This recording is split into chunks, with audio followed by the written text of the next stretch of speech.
Voilà, donc on fait le shiur ce soir, Leilou Nishmat, Jora Badbaya, les bêtes Zouagi, Shakosh Baruch Yarale Nishmata, Ma'ala, Amen, Kenny Ratzon, et aussi Leilou Nishmat, Michael Ben Gidon, Shakosh Baruch Yarale Nishmato Gam, les Mala, Alidel Mudaz, Amen, Kenny Ratzon. Alors, juste ce rave dont je vous parlais à l'instant, il commence avec une petite histoire, j'ai trouvé très très sympathique. Et il parle d'un type, un homme richissime qui a une usine de pompes. Il a plusieurs magasins dans plusieurs endroits, il marque. Et ce gars-là, il va voir ces magasins, comment ils vont, comment ils marchent. Non, il arrive dans un magasin là-bas, il regarde un petit peu les ventes, comment elles se font, il regarde la caisse, il regarde tout ça. Mais là, tu vois pas qu'à un moment donné, il voit un de ses employés, que lorsqu'il est en train de marcher, ça fait tac, tac, tac, tac, tac, tac, tac, tac. Il comprend pas. Lui, il dit, moi, tout va bien? Alors il dit, oui, monsieur le patron, qu'est-ce qui se passe? Il dit, je sais pas, depuis tout à l'heure, j'entends un bruit. Qu'est-ce qu'elles ont, tes chaussures? Ah, il dit, ah non, c'est le talon qui s'est détaché un petit peu de la chaussure, et du coup, il dit, mais dis-moi, là, change de chaussures, on est dans un magasin de chaussures. Bah oui. Il a dit, non, mais en ce moment, la parnasse, elle est très très dure, j'ai beaucoup de mal à finir les fins de mois. Et non, il faut que je m'achète une nouvelle paire de chaussures, mais ça va très très mal en ce moment. Il dit, quand même, on est dans un magasin de chaussures, t'imagines, ça la fout mal si toi-même t'es avec une chaussure qui est défaite. Et d'un coup, qu'est-ce qu'il fait le patron? Il sort de sa poche une grosse liasse de billets avec un élastique. Et donc il enlève l'élastique, tu vois. Et le gars, il est là, il voit les billets, tu vois. Et il donne l'élastique au mec. Ah, il a dit, Et il dit quoi? attache, Il dit, attache ton talon avec, ça ira mieux.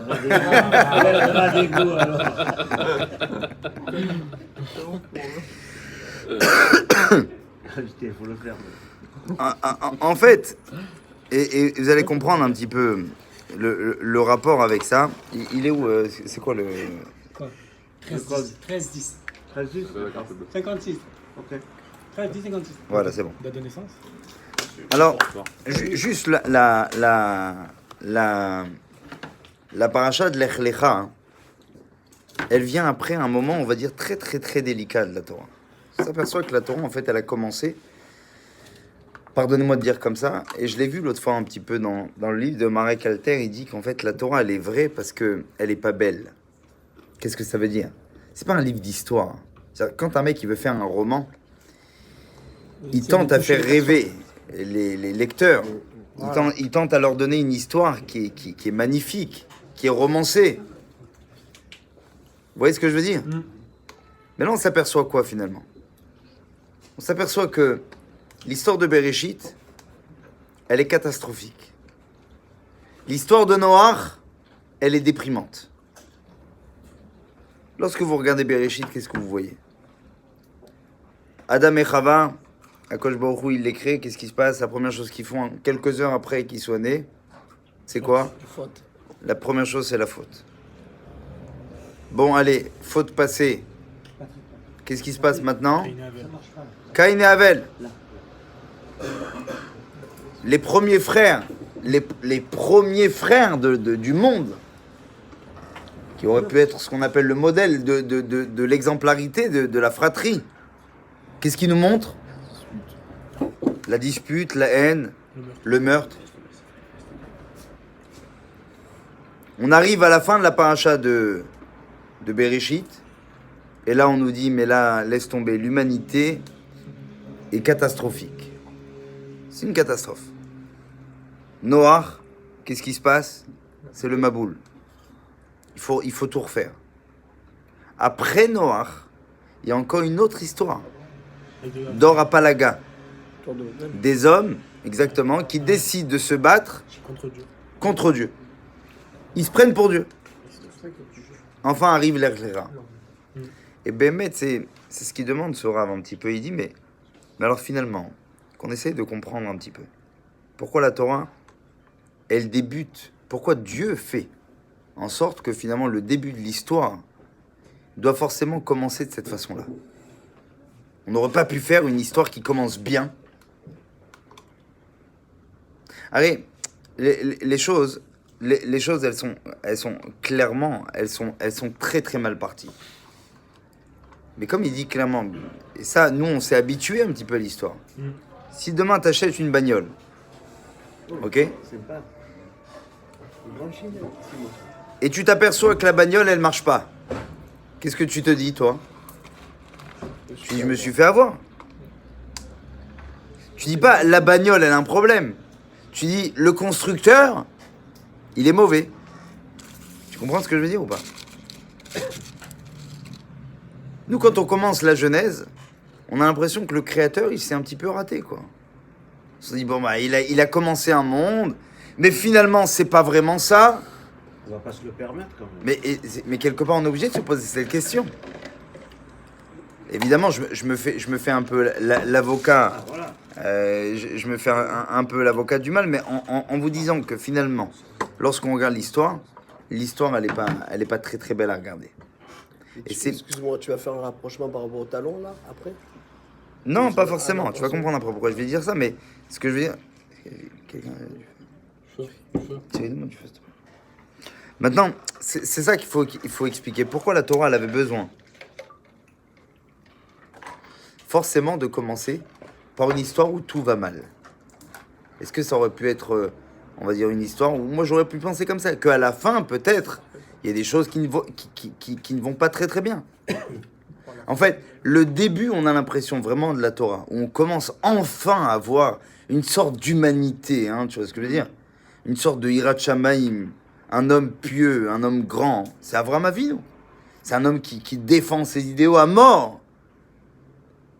Mais jusqu'à maintenant, qu'est-ce qu'on voit? On voit une société qui est complètement fourvoyée. C'est que de la mafia qui mal a Haaretz Hamas. La terre a été remplie de quoi? De Hamas. C'est quoi le Hamas? C'est des voleurs, de brigands.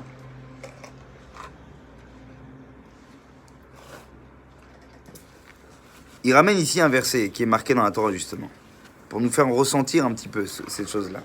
C'est qu'on a l'impression que la nature est... Qu'est-ce qui est dans la nature la plus profonde du monde et de l'humain? C'est le mal. Par contre, quand quelqu'un te fait quelque chose de bien, ça c'est nouveau. Ça c'est quelque chose qui n'était pas prévu dans la création. On s'interroge. Exactement. C'est-à-dire qu'au lieu que ce soit quelque chose qui initialement était prévu, on voit que l'initial c'est quoi? C'est le rat, c'est le mal. Et après, on va voir qu'il y a des gens qui vont sortir du lot. Et on va dire, ah, Mazal Tov, il est bien.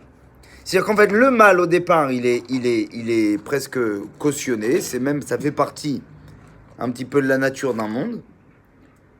Comme il est marqué. Ouais, il y a marqué à la fin de la paracha de Noach. On s'est aperçu que le mal avait rempli la terre. Et que l'homme était mauvais. Donc, il faut comprendre un petit peu cette chose. La deuxième des choses.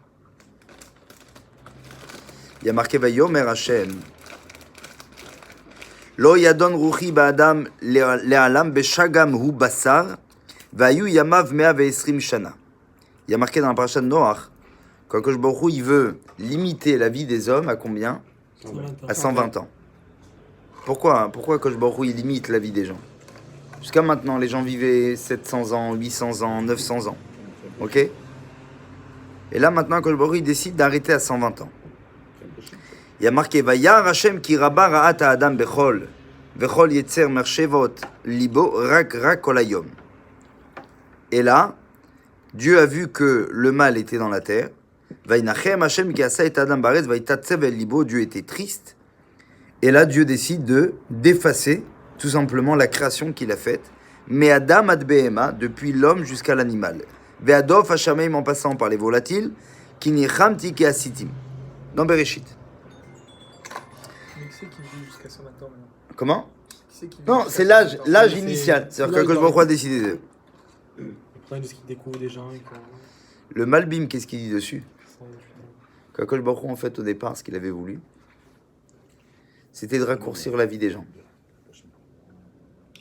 Au début, il voulait raccourcir la vie des gens. C'était quoi l'idée initiale en raccourcissant la vie des gens? C'est que les personnes ne s'habituent pas au mal.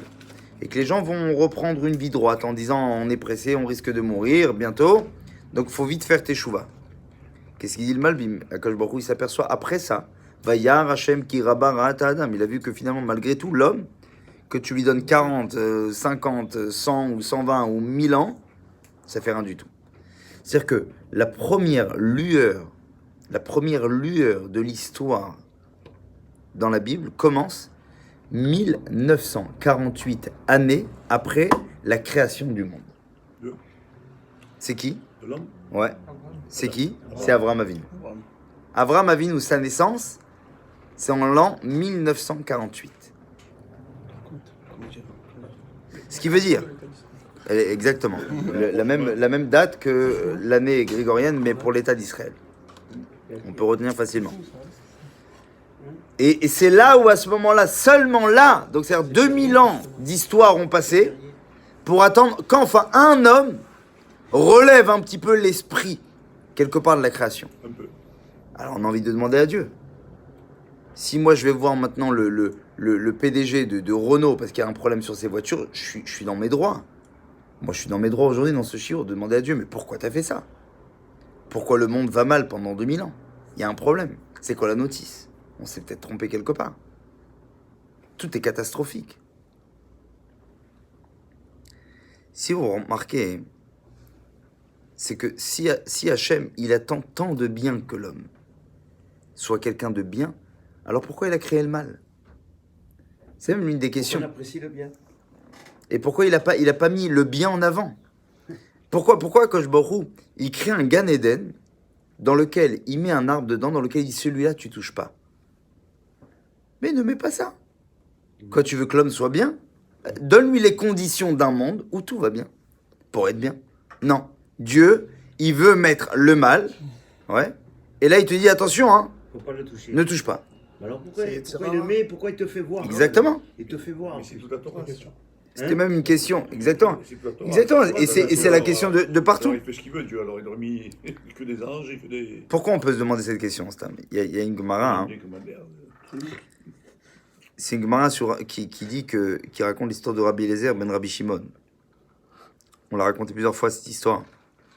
Qu'un jour il revenait de voir son maître et il était avec un homme. Il était accompagné d'un autre homme qui lui aussi était un rabbin.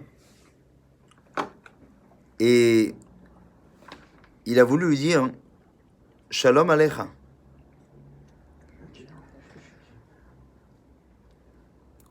Et ce Rabbi Lazare-là, il dit bonjour à cet homme-là, et il le regarde à cet homme-là, et il lui dit, mais attends, dis-moi. Il lui dit, est-ce que tous les habitants de ta ville, à toi, sont aussi moches que toi?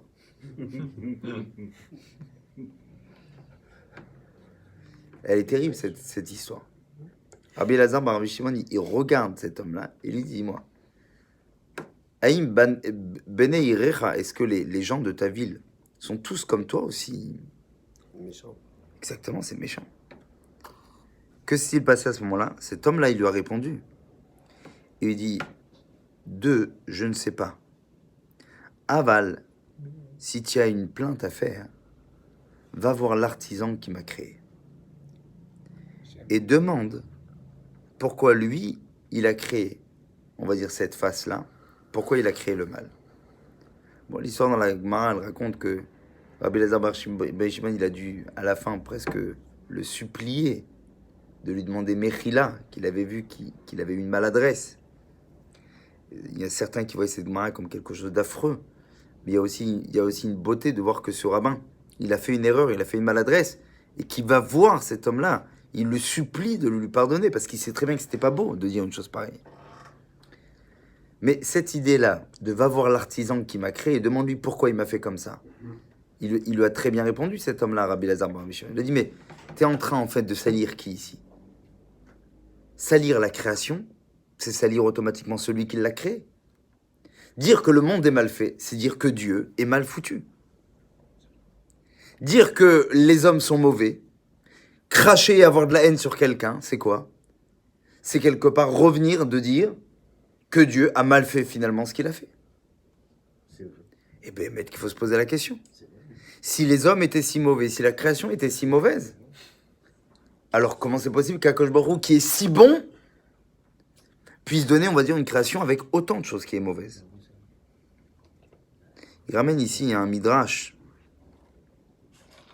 et qui sera expliqué par le rabbi du Lubavitch, qui explique justement que, regardez bien que les trois premières choses qui sont passées, les trois histoires qui renferment les 2000 premières années de ce monde, c'était quoi? L'histoire de Adam Arishon et Chava, c'est une histoire de quoi? Ta'ava, c'est l'envie, le désir, pour manger un arbre qui lui était interdit. La deuxième des choses, c'était quoi? C'était entre les frères, Caïn et Abel, c'est la jalousie, que son korban avait été accepté. Et enfin, la dernière histoire, c'est le kavod, de se prendre pour quelqu'un qui est finalement Dieu. On va monter une tour et on va se battre contre Dieu. Et il dit, tu vois, ces trois choses-là, c'est kina, ta'ava et kavod. C'est-à-dire que, en fait, les pires midot sur lesquels le pire kavod, il dit, akina, ta'ava et kavod motzin et ta'adam mina olam. C'est quoi? C'est parce que les trois fautes capitales, si tu veux, ces trois fautes-là, c'est les fautes, on va dire, basiques, sur lesquelles le monde lui-même a été créé. Et donc, on revient encore avec la même question. Comment Akadosh Baruch Hu t'a pu faire une chose pareille? Regardez bien hein, qu'il y a une chose qui est très intéressante. On s'aperçoit que Shlomo HaMelech, il dit dans Kohelet, Shlomo HaMelech, il donne un verset où c'est une image, où là-bas il dit Tov Yeled Misken Vechacham. Il est préférable un enfant misken, un pauvre enfant sage, ouais, qu'un melech, qu'un roi, zaken, qui est âgé, ou ksil, mais un sot. Qu'est-ce que ça veut dire? En fait, le Yeled Misken Chacham, c'est qui? C'est le Yetzer Atov, c'est le bon penchant. C'est un enfant. Il est sage, mais c'est un enfant. Alors que le Yetzer Hara, c'est qui? C'est le roi, zaken, âgé, ou ksil. Pourquoi? On dit parce que le Yetzer Hara, il a toujours au moins 13 ans d'avance sur ton Yetzer Atov. Quand tu nais à la naissance, qu'est-ce qu'on t'insuffle d'abord en premier lieu? C'est le Yetzer Hara. Et le jour de la bar mitzvah d'un enfant, où il devient homme, seulement là, on lui donne quoi? Le Yetzer Atov. C'est-à-dire, même dans cette façon de voir les choses, pourquoi Akadosh Baruch Hu, il fait que le mal commence d'abord à gagner? Moi, j'aurais dit l'inverse. Akadosh Baruch Hu, s'il a fait si bien la création, comment il aurait dû faire? Il aurait dû d'abord donner les armes pour se battre contre le Yetzer Hara qui va venir.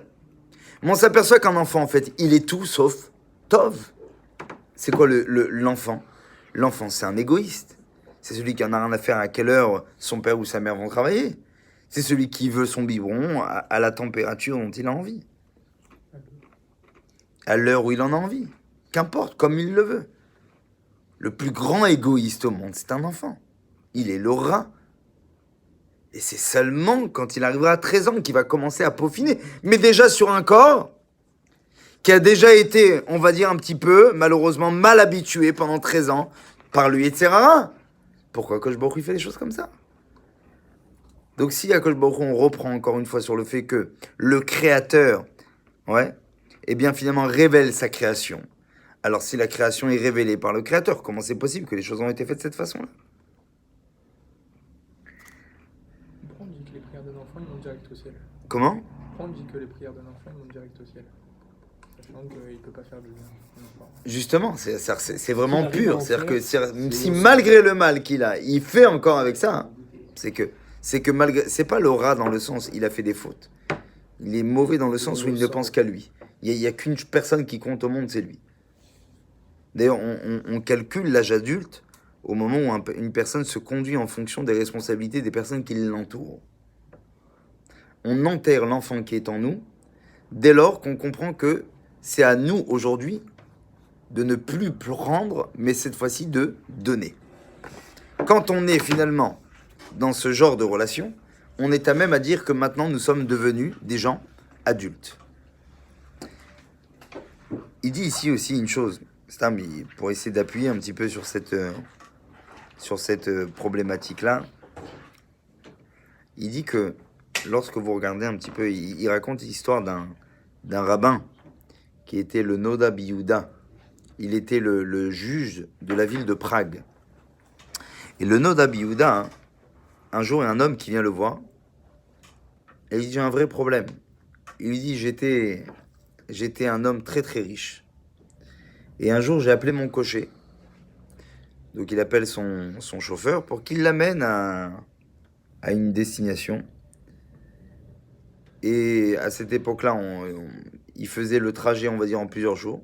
Et voilà que pendant qu'il dormait, dans une auberge, qu'est-ce qui se passe? Il se lève le lendemain matin, il voit son cocher qui porte ses habits, et lui, ouais, donc le riche, qui lui porte les habits de qui? Du cocher. Donc le lendemain, qu'est-ce qui se passe? Le cocher, il le regarde, il lui dit, allez, conduis-moi là-bas. Il dit, mais attends, qu'est-ce que... Et donc, il va se plaindre chez tout le monde, mais personne ne le croit. Pourquoi? Parce que tout le monde regarde quoi? Les habits qu'il porte. Et donc, il y a une confusion terrible. Et il dit, mais attends, c'est pas possible. Et vraiment, tout le monde rentre il joue un tel rôle d'acteur que c'était impossible à le détrôner. Il dit, mais c'est moi, ton patron, c'est pas toi. Jusqu'au jour où ils sont arrivés chez le Dayan, Noda Biyuda. Quand il dit, alors c'est qui le patron? Il dit, bah c'est moi. Il dit, mais non, c'est moi. Il a juste pris mes habits. Il dit, mais qu'est-ce qu'il raconte celui-là? Il veut me prendre ma fortune. Mais alors c'est qui le cocher? Il dit, bah c'est lui. Et il lui dit, non, c'est lui. Là, il sait plus comment faire. Comment départager ces hommes-là? Alors Noda Biyuda, il les invite à revenir le lendemain matin au Beddin. Il leur dit, revenez demain. Et quand vous reviendrez demain, hein, alors je trancherai enfin véritablement qui est qui. Les deux disent, ok, très très bien. Ils arrivent au bureau du Rav le lendemain, et là, qu'est-ce qui se passe? Le Dayan, il regarde les deux personnes qui sont assises dans la salle d'attente. Il leur dit, bon, dans quelques instants, vous allez rentrer. Et il dit maintenant à son shamash, il lui dit, fais-moi rentrer tous les hommes qui viennent, avant eux. Donc ils attendent 1 heure, 2 heures, 3 heures, 5 heures. Au bout de 12 heures, ils n'en peuvent plus. Ils sont sur les nerfs. Le riche, il attend une vraie solution. Au bout du bout, le bedeau, à un moment donné, il sort dans la salle d'accueil. Et il dit, le Rav appelle le cocher. Et là, l'homme qui est habillé avec les habits de riche, tout de suite, il se lève. Et juste après, il se reçoit. Et il dit, c'est bon. On a compris qui c'est. Ce qui veut dire que si l'homme, il a du mal en lui, c'est quelque chose de naturel. Tu peux pas l'enlever. Le mal est naturel. Le mal, il est nature. Ça fait partie du teva. Ça fait partie véritablement de la nature propre de la personne. À ce point-là, c'est-à-dire que ça en devient une sorte de légitimité. Donc, quelque part, si Akadosh Baruch Hu, il a créé l'homme avec le Yetzer Hara au départ, mais alors comment c'est possible véritablement d'en arriver à lui enlever ce rat pour le devenir Tov? Et si vraiment Dieu veut de nous le bien, alors il fallait le faire depuis le départ.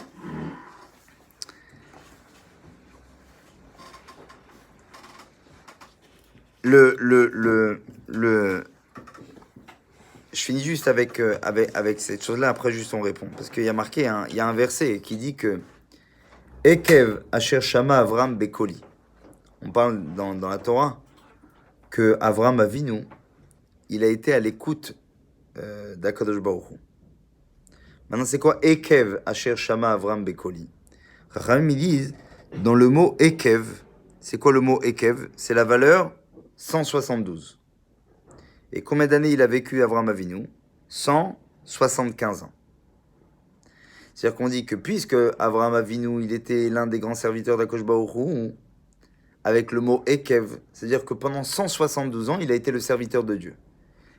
Mais il est mort à quel âge? 175, c'est-à-dire qu'il y a 3 ans de différence. Il y en a qui disent ici qu'à 3 ans, Avraham Avinu a reconnu Dieu. D'accord? D'ici le Ravad, lui, il dit, je sais, Avraham Avinu l'a reconnu Dieu à l'âge de 3 ans. Du fait qu'il y a marqué Ekev, valeur 172, et donc 172 moins les 175 moins 172, ça fait 3. Donc c'est-à-dire qu'il y a eu 3 années où il n'était pas le serviteur de Dieu. Le Rambam, il dit qu'Avraham Avinu a reconnu Dieu à quel âge? À 40 ans. Comment c'est possible ces choses-là? Le Rabbi Lubavitch, il répond à ça. Le Rabbi Lubavitch, il explique, il dit en fait la différence entre les deux, elle est très simple. C'est que oui, d'une façon très spontanée, Avraham Avinu a reconnu Dieu à l'âge de 3 ans. Mais d'une manière réfléchie. C'est-à-dire que d'une manière vraiment ordonnée, et de voir qu'à tout ordre, il y a forcément quelqu'un derrière qui a ordonné les choses de cette façon, ça, c'était arrivé à quel âge? 40. À l'âge de 40 ans.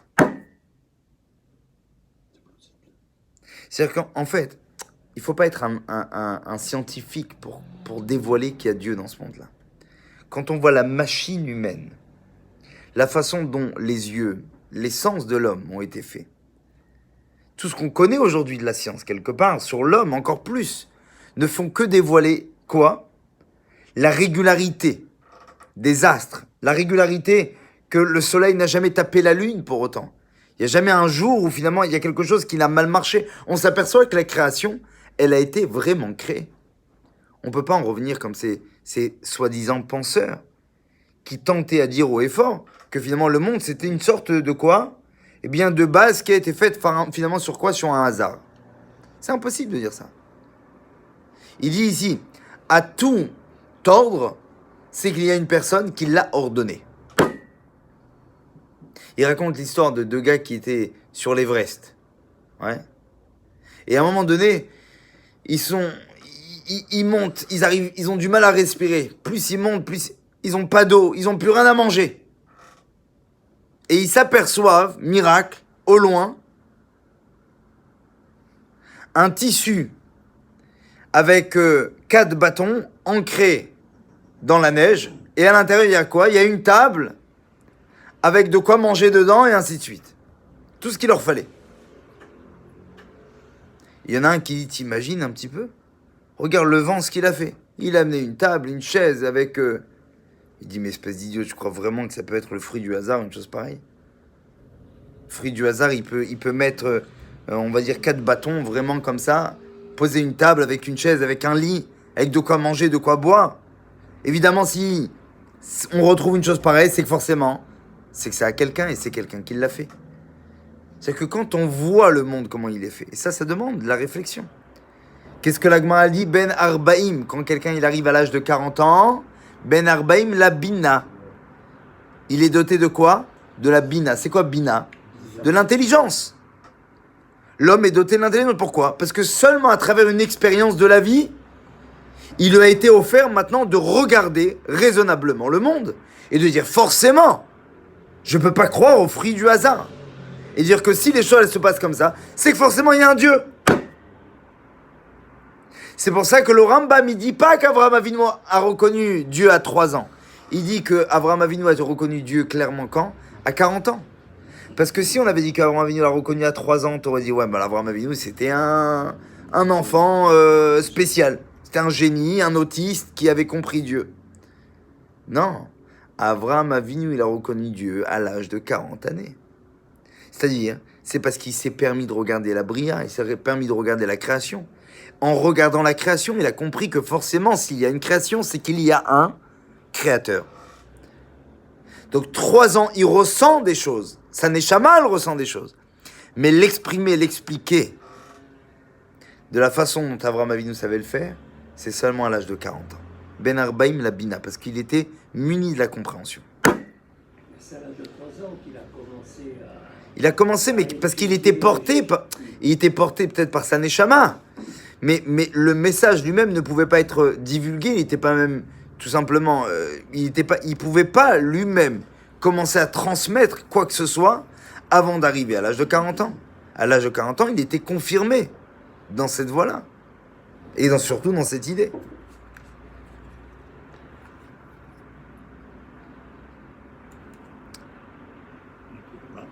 Alors en fait, il faut toujours regarder un petit peu le début de l'histoire. Quand on voit la fin de l'histoire, on comprend le début. Il était marié. Il était marié, pour répondre à la question.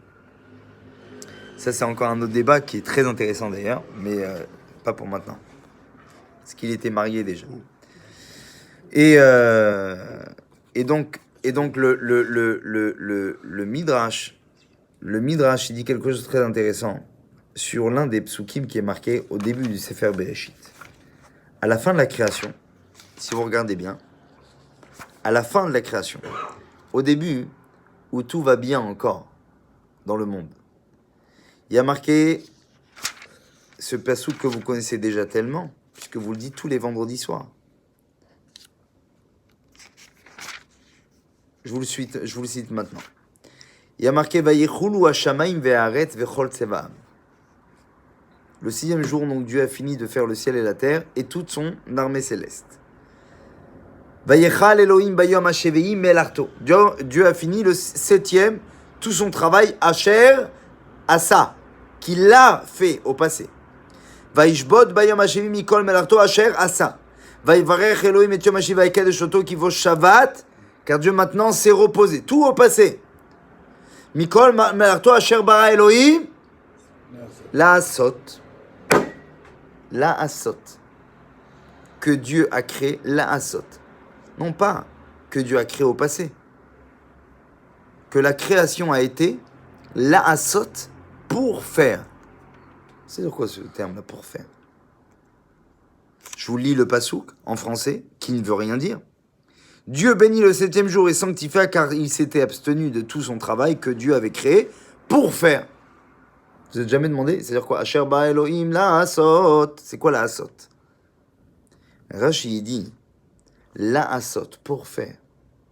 Parce que désormais, dit Rashi, tout est à faire. Dieu a créé un monde qui désormais est maintenant tout à faire. La Torah, elle dit bien Vayechal Elokim. Dieu, lui, il a fini. Maintenant, c'est à qui? C'est à l'homme. Asher bara Elokim. Dieu, il a créé un outil, mais pas fini. En fait, si on regarde bien, et ça, c'est l'erreur de pensée de beaucoup de gens, c'est que Dieu a créé un monde où c'est bon, c'est profitable. On est là pourquoi? Pour gagner de l'oseille, pour bien manger, pour partir en vacances. En clair, pour kiffer. Et en fait, nous, on veut profiter d'un travail fini, alors qu'en fait, on est là pour faire quoi, finalement? Pour finir le travail. Donc, il a fait le rouleau de tissu, à toi de te faire le costume. Dieu tend, on va dire, à nous donner la possibilité, non pas de participer, non pas de s'associer, non pas de corroborer, non, de continuer la création. Et pour ça, qu'est-ce qu'il fait Dieu? C'est pour ça que Dieu, non, pas du tout, écoute bien, c'est pour ça que Dieu, qu'est-ce qu'il crée dans la nature? Il crée pas le bien. Ça ne lui intéresse pas un monde de bisounours. C'est parce que Dieu voulait. Qu'est-ce qu'il veut un Dieu? Il veut un monde où tout va mal. Pourquoi? Parce que ton boulot à toi, c'est quoi? C'est de le relever. Ton boulot à toi, c'est pas de profiter d'un monde. Et là, mais là, ça change toute la perception du monde que les gens ont. Pourquoi? Parce que nous, on vient dans un monde, on dit, mais pourquoi? Mais pourquoi si vraiment Dieu, il était là, mais pourquoi ça s'est mal fait? Mais là, on peut plus poser cette question, on est bloqué. Et j'en passe. Des traumatismes générationnels, au traumatisme familial, au traumatisme personnel. On dit, mais pourquoi Dieu, il fait les choses de façon injuste? Mais ce que tu ne sais pas, c'est qu'il a fait exprès pour que toi-même, tu puisses les relever.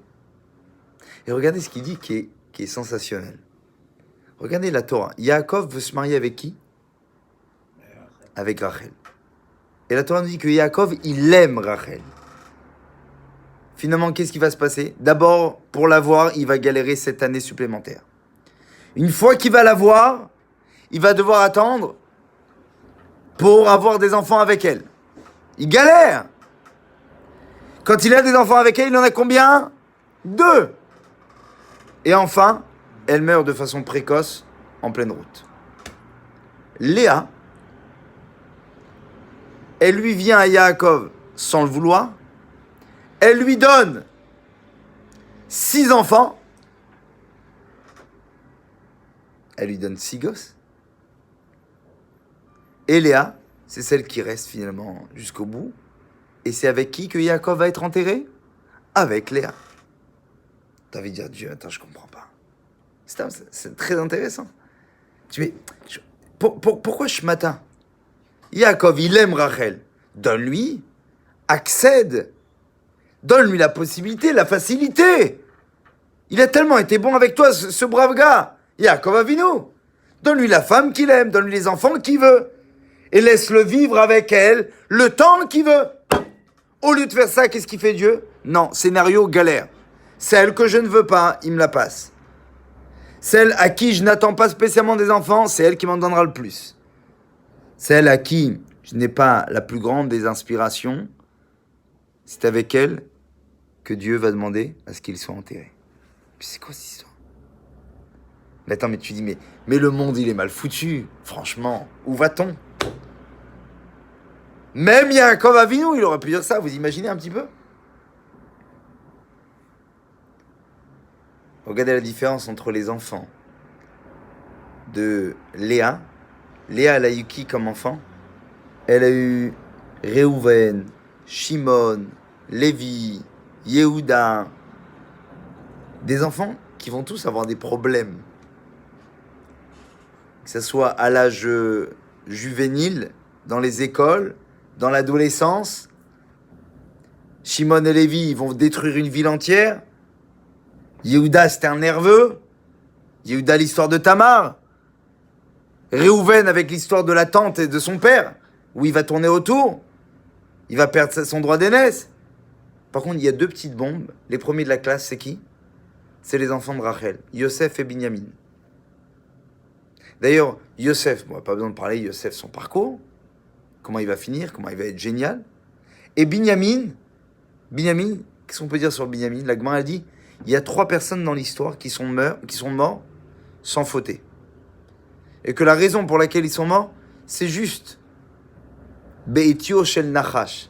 Parce que le serpent, il a créé la mort dans le monde, il devait mourir. Mais c'est tout. Vous savez, on dit toujours que même le plus grand des tzaddik n'a jamais fauté. Mais on dit à part 3 hommes. Le premier de ces hommes, c'était qui? Binyamin ben Yaakov, la Gemara dit. Binyamin, il était parfait. Il était nickel. Yosef et Binyamin. Vous savez pourquoi? Rachel, c'était la parfaite. Tout était bien, tout est rangé. Elle est belle, bien éduquée. Les gosses qu'elle fait, tout est rangé. Yaakov, il veut quoi, lui? Il veut une vie rangée. Mais Dieu, il n'a pas prévu ça pour Yaakov. Comme Dieu n'a pas prévu ça pour nous non plus. Dieu n'a pas prévu une vie qui soit belle et rangée. Dieu, il veut que la vie, elle soit comment? Pas qu'elle soit bien, mais qu'elle se dirige vers le bien. Qu'elle soit changée pour du bien. D'où les bâtons. D'où les coups de bâton. C'est ça. Réhouven, Shimon, Lévi, Yehuda. Comme leur mère, Léa. Léa, vous savez pourquoi il la regardait pas? Parce que c'est une balade chouva. J'ai dit, bon, elle, la Gemara dit, Véné, Léa Rakot. Au début, elle était prévue pour qui, Léa? Pour Esav. Il veut pas d'elle. Qu'est-ce qu'il fait? Il laisse tomber. Moi, c'est pas pour moi c'est pas ma cam. Finalement, c'est Léa. Elle va lui donner des enfants où il y aura aussi toute l'éducation à faire. Mais la vraie vie, la vraie histoire de la vie, c'est qui? C'est Rachel ou c'est Léa? Ce que l'homme il veut, c'est Rachel. Ce que Dieu veut, c'est Léa. Il crée ces modèles différents. Mais quelque part, l'homme va rechercher lui la facilité, là où tout est clair, là tout est nickel. Et qu'est-ce que Dieu il fait finalement pour Yaakov? Il lui donne pas ça, il lui donne la difficulté. Vous vous rappelez de l'histoire de Yehuda? Yehuda, il a 3 enfants, Onan, Shela. Il marie sa fille, il marie son premier fils avec une fille qui s'appelle comment? Très bien, Tamar. Tamar, elle se marie avec il meurt.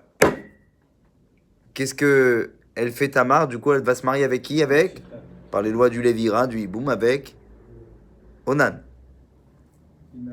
Il meurt. Qu'est-ce qu'il fait Yehuda? Il prend le 3e et il se casse.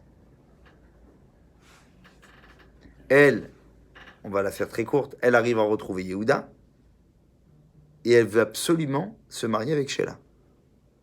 Vous connaissez l'histoire. Yehuda finalement va avoir une relation sexuelle avec qui?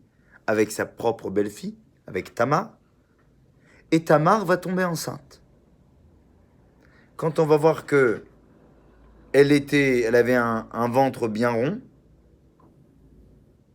même si elle n'arrêtait pas de crier et chanter, elle a fait un bébé toute seule. Malgré tout, ça ne marchait pas. Alors le Beddin, il condamne cette femme-là pour acte de prostitution. Et son cas est tout simplement signé à la mort. Comment on devait la tuer? Srefa, la brûler. Elle va au tribunal pour se faire tuer. Elle dit juste une chose, excusez-moi, ça ne vous dérange pas? On passe par Yehuda. Comment ça, le tzaddik Yehuda?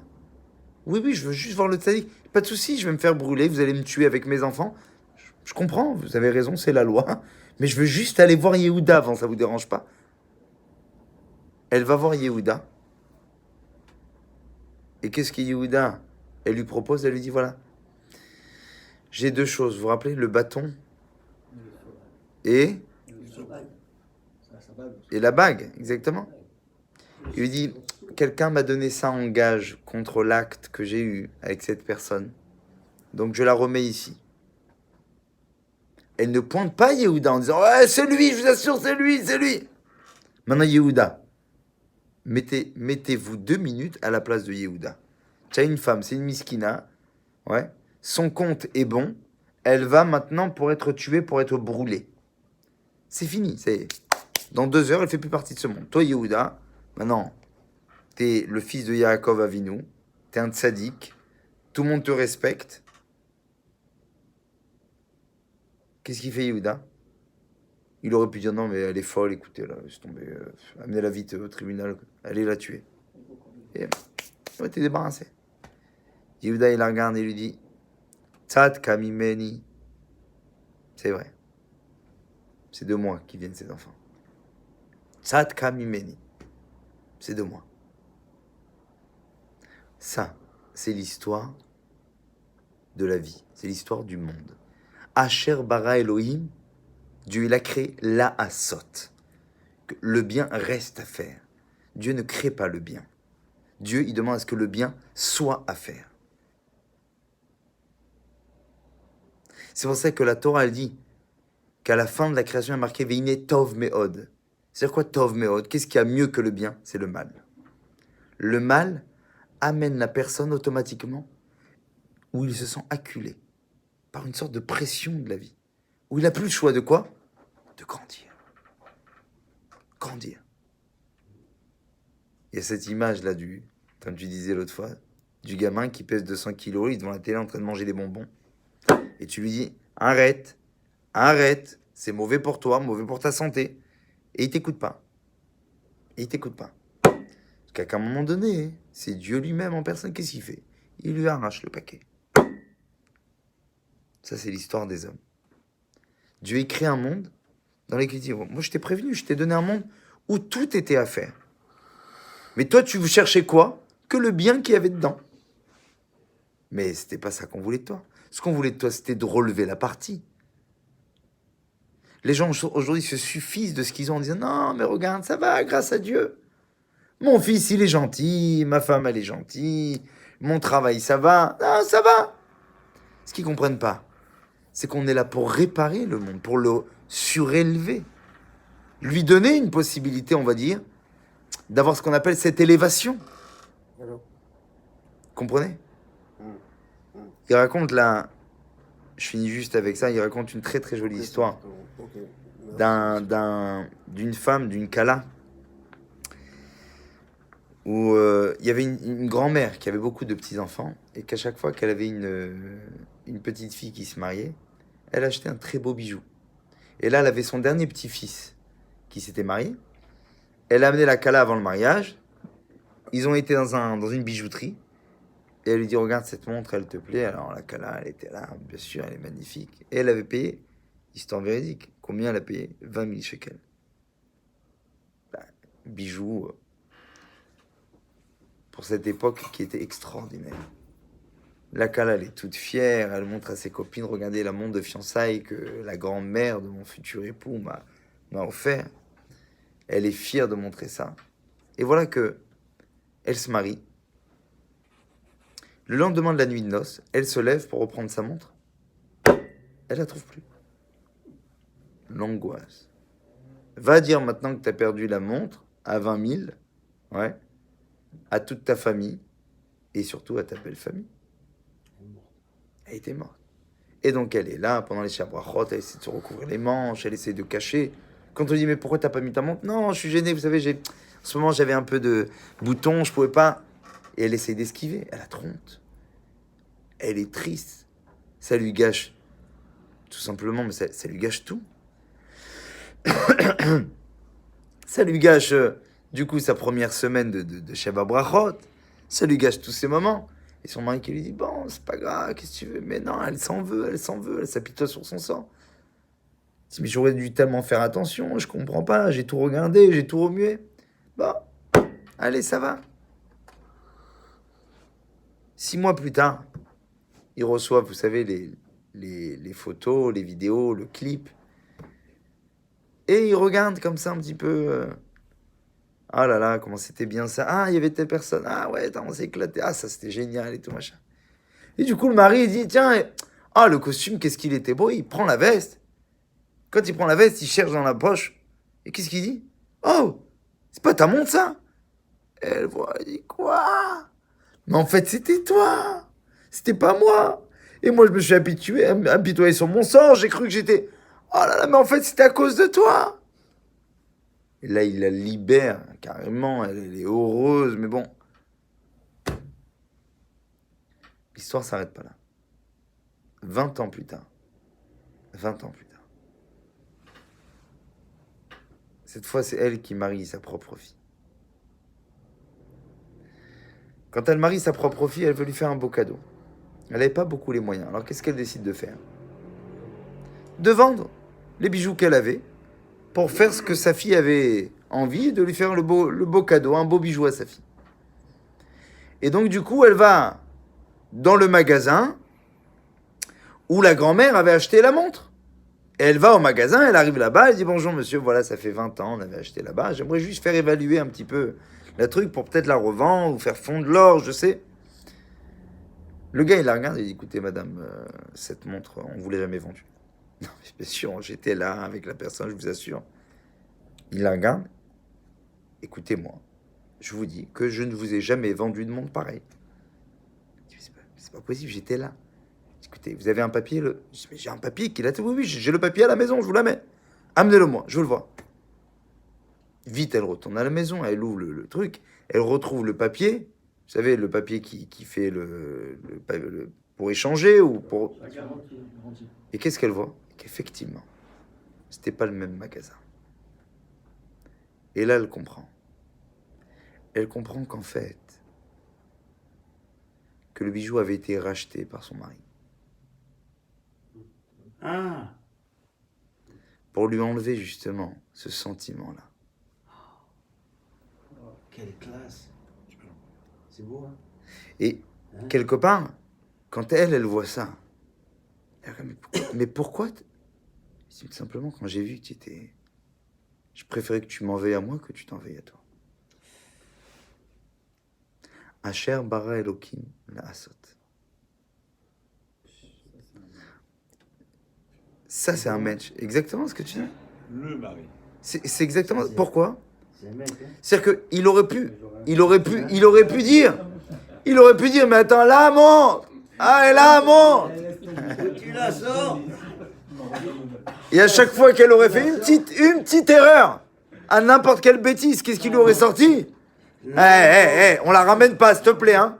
Quand on a fait ce que t'as fait, c'est bon, reste calme. Tu veux que je te rappelle la montre? Lui, non seulement il fait pas ça.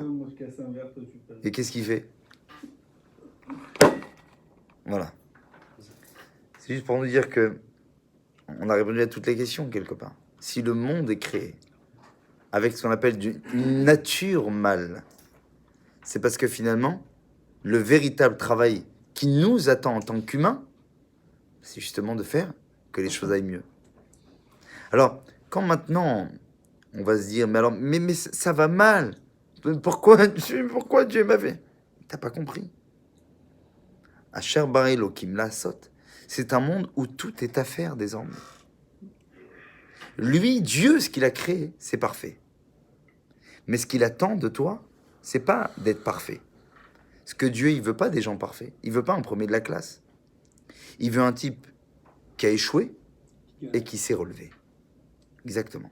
Et qui, à chaque petit pas que cet homme-là, il a fait, il dit, ça, je vais mieux l'entreprendre.